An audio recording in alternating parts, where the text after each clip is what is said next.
જય શ્રી કૃષ્ણ મિત્રો।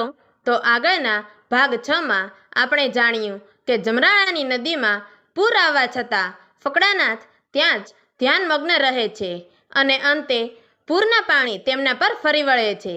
પરંતુ બીજે દિવસે સવારે ગામ લોકો જ્યારે જોવે છે તો ફકડાનાથ તે જ સ્થિતિમાં ત્યાં બેઠા હોય છે અને જમરાળાની નદીનો પ્રવાહ પોતાની દિશા બદલી નાખે છે અને ત્યારથી નદી બે ભાગમાં વહેંચાઈ જાય છે। તો મિત્રો, આજે આપણે ફકડાનાથ બાપાની દર્શને આવેલા રામભાઈ કવિનો અદ્ભુત પ્રસંગ જાણીશું। સાંજના સમયે એક જગ્યાએ ભક્તજનોની ભક્તિમય ઉપસ્થિતિથી વાતાવરણ ગુંજી ઉઠ્યું છે। ભક્તોની ભીડ વચ્ચે ફકડાનાથ બાપુ સત્સંગ અને જ્ઞાન ચર્ચામાં લીન છે। વાતાવરણ ભક્તિમય છે અને સત્સંગની મીઠાશ ભક્તોના હૃદયને શાંત કરી રહી છે। એ દરમિયાન એક અજાણ્યો પુરુષ જય માતાજીનો ઉલ્લેખ કરતો પ્રવેશ કરે છે। આસપાસ બેઠેલા ભક્તો તેની તરફ જોયા કરે છે। એ વ્યક્તિ પોતાને ચારણ તરીકે પરિચય આપે છે અને નમ્ર સ્વરે કહે છે કે હું ફકડાનાથ બાપુના દર્શન કરવા આવ્યો છું। આ શબ્દો કાને પડતા જ ફકડાનાથ બાપુ તરત જ ઊભા થાય છે। પ્રેમ અને આદરભાવ સાથે આગળ વધીને તેઓ ચારણને પોતાના હૃદયથી લગાવી સ્વાગત કરે છે અને કહે છે કે આવો ભાઈ, ખૂબ સુખદ આગમન। તમારું નામ શું છે? આકર્ષક હાવભાવ સાથે તે અજાણ્યા ચારણે નમ્રતાપૂર્વક જવાબ આપ્યો કે મારું નામ કવિરાજ રામભાઈ।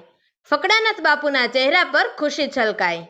તેઓ પૂછે છે કે શું તમને કાવ્ય કે કવિતા કહેવામાં રસ છે? રામભાઈ વિનમ્રતાથી બોલ્યા કે હા બાપુ, દેવીઓ અને દેવતાઓની મહિમાનું વર્ણન કરવું મને ગમે છે। ભલે હું સમૃદ્ધ ભાષામાં પૂરી રીતે ન ગાઈ શકું, પણ શ્રદ્ધા અને ભક્તિ સાથે ભાંગી તૂટી ઉચ્ચારવાનો પ્રયત્ન કરું છું। રામભાઈ કવિએ ભક્તિભાવપૂર્વક માં જગદંબાની સ્તુતિ ગાવાની શરૂઆત કરી। તેમના કાવ્યના શબ્દોમાં એવી અનોખી ભાવના હતી કે જગ્યા ભક્તિમય થઈ ઉઠી। તેમનું શબ્દ સૌંદર્ય અને કાવ્ય પ્રતિભા સાંભળીને ફકડાનાથ બાપુ ખૂબ જ આનંદિત થયા। તેમની આંખોમાં સંતોષ અને આશીર્વાદની ઝલક દેખાઈ। સવારના સમયમાં રામભાઈ કવિએ બાપુના ચરણોમાં નમન કર્યું અને વિદાય લેવાની આજ્ઞા માગી। તે સમયે ફકડાનાથ બાપુએ સુખદ સ્વરે કહ્યું કે રામભાઈ, આજે જ તું ભાવનગર પહોંચી જા। મહારાજ વજયસંઘજી ગોહિલની સાંજની કચેરીમાં જઈ તેમની સમક્ષ તારી કવિતાઓ પ્રસ્તુત કર। જો મહારાજ તમને કંઈ માગવા કહે તો જમરાળામાં 2 સાતીની જમીન અને ગામના તળાવ પાસે ઘર બનાવવા માટે જમીન માગજે। હનુમાન દાદા તારી સાથે છે, પણ યાદ રાખજે, સાંજની કચેરીમાં વિલંબ ન કરતા અને સમયસર પહોંચી જજો।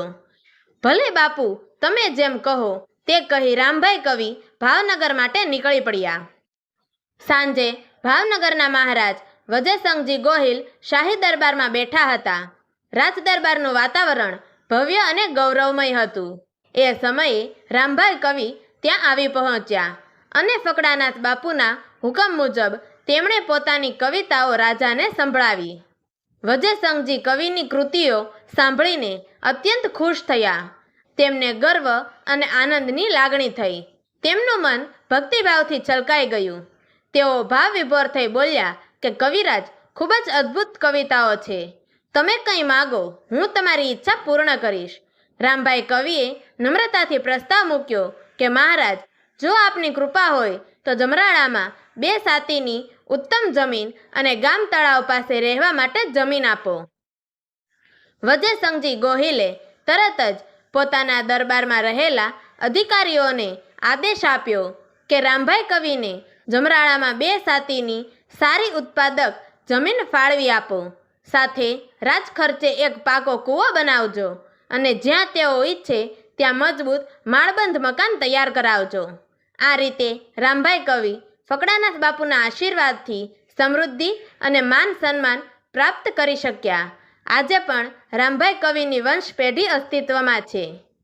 તો મિત્રો, તમને અમારી આ વાર્તા પસંદ આવી હોય તો અમારી ચેનલને લાઈક કરજો, શેર કરજો અને ફકડાનાથ બાપાની જગ્યામાં આવેલી માનબાઈ ભેંસની સમાધિ અને તેની અદ્ભુત પ્રસંગની વાત જાણવા માટે નીચે આપેલા બ્લેક બટનને ક્લિક કરી અમારી ચેનલને સબસ્ક્રાઈબ જરૂરથી કરજો। તો મિત્રો, અમારી આ વાર્તાને છેલ્લે સુધી સાંભળવા માટે તમારો ખૂબ ખૂબ ધન્યવાદ. જય શ્રી કૃષ્ણ. હર હર મહાદેવ.